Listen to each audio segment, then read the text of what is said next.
مجموعة طلبة غاويين كورة فبيقرروا انهم يجمعوا فرقة ويدخلوا بطولة جايزتها 1,000,000 جنيه، فتفتكروا ممكن يكسبوها ولا ايه اللي ممكن يحصل؟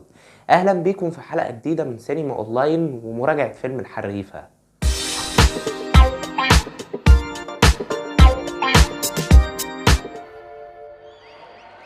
هاتولي شاي واي سندوتش نعض فيه كده ولا حاجه. جعان. فيلم الحريفة بينتمي لنوعية الرياضة والكوميديا، ومن بطولة مجموعة من الشباب منهم نور النبوي وأحمد غزي ونور إيهاب وكزبرة وعبد الرحمن محمد، وكمان معاهم بيومي فؤاد وأحمد حسام ميدو، ومن تأليف إياد صالح ومن إخراج رؤوف السيد في تجربته الإخراجية الأولى. قصة الفيلم من غير حرق بتدور عن لعيب الكرة ماجد اللي بسبب ظروف مادية بتحصل لعيلته بيسيب مدرسته الخاصة وبيتنقل لمدرسة حكومة، وهناك بيبدأ يتعرف على زمايله وبيلاقي ان هم كمان بيحبوا الكرة، فبيقرروا يجمعوا فرقة ويدخلوا بطولة على امل انهم يكسبوها. وبتتوالى الاحداث عشان نعرف ايه اللي هيحصل بعد كده. طيب تمام، نخش في المميزات. اول ميزة القصة. اللي شاف منكم حلقة افلام نص السنة هيعرف ان انا ما كنتش متحمس نهائيا لفيلم الحريفة ولا كنت ناوي ان انا ادخله، مع ان انا بحب افلام الكورة، بس بصراحة ولا كنت متحمس للكاست التمثيلي ولا حتى اعلان الفيلم عجبني قوي. لكن لما لقيت ان في ناس كتيرة دخلت الفيلم وخرجت مبسوطة، وفي ناس انا شخصيا اعرفها دخلت الفيلم وخرجت قالت لي لا الفيلم حلو ولازم تديله فرصة، فانا قلت خلاص امري لله هدخل الفيلم وجايز اغير رأيي. وما كنتش متخيل ان لما هخرج هطلع اقول لكم الكلام اللي انا هقوله ده دلوقتي حالا، وهو ان الفيلم عجبني جدا، وبالنسبة لي دي كانت مفاجأة كبيرة قوي.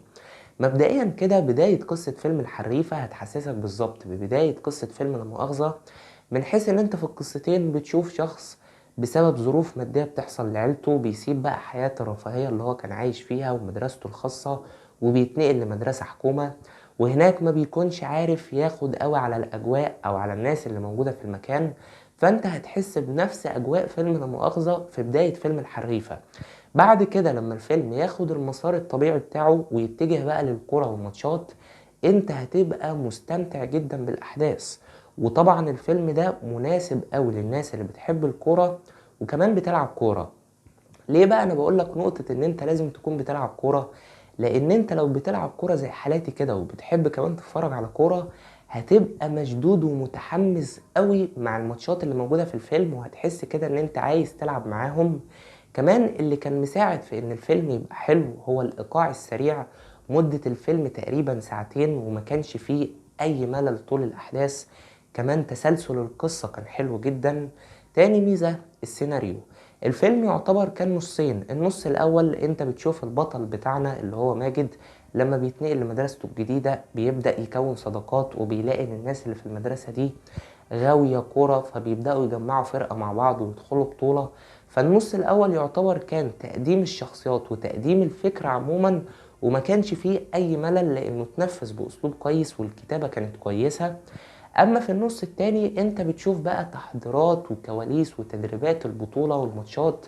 وبالنسبة لي أنا فضلت النص التاني عن النص الأول، لان في النص التاني بصراحة انا استمتعت بيه اكتر علشان بقى اجواء الماتشات واجواء الحماس اللي كانت موجودة في الفيلم.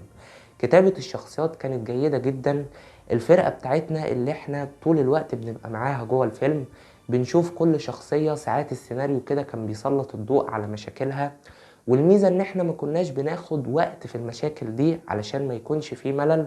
فكل شخصية في الفيلم تعتبر كانت مكتوبة بشكل كويس وواخدة وضعها وحقها في الكتابة.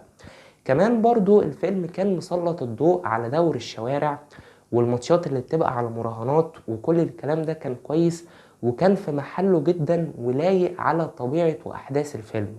تالت ميزة الأداء التمثيلي.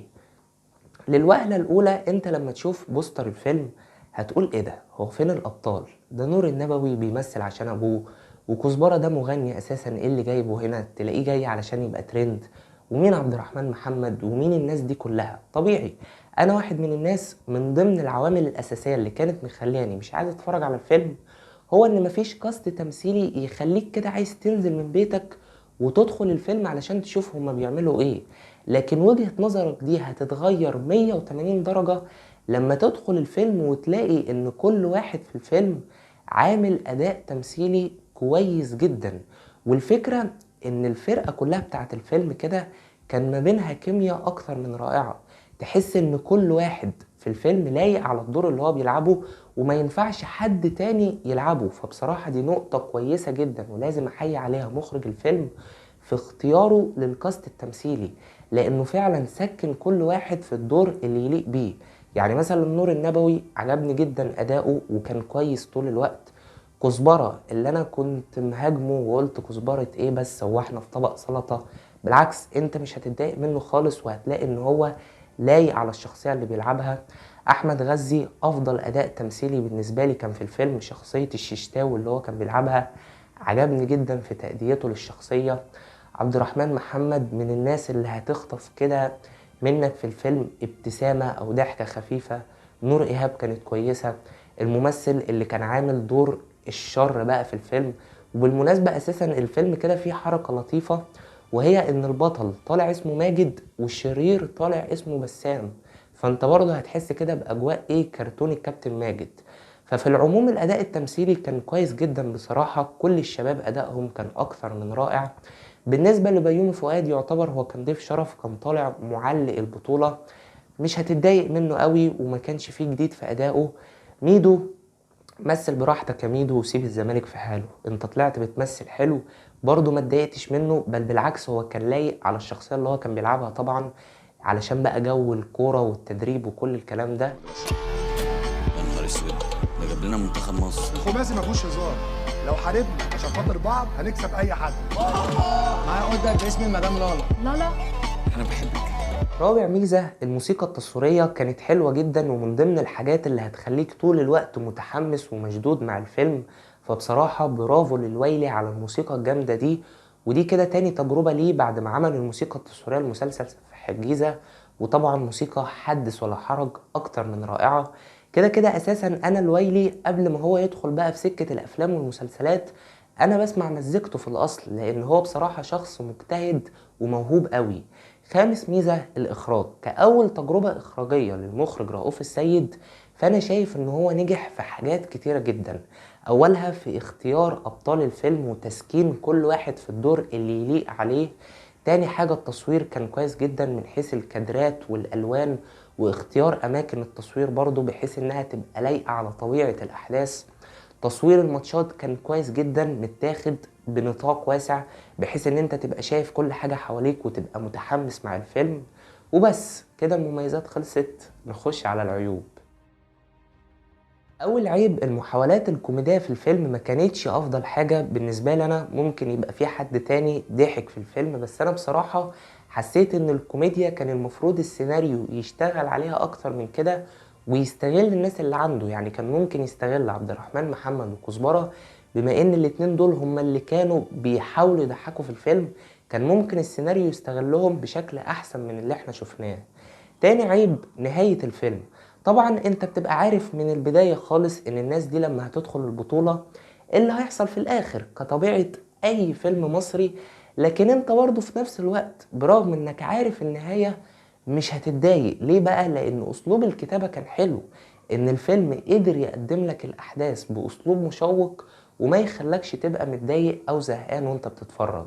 وبس كده العيوب خلصت، نخش على التقييم النهائي.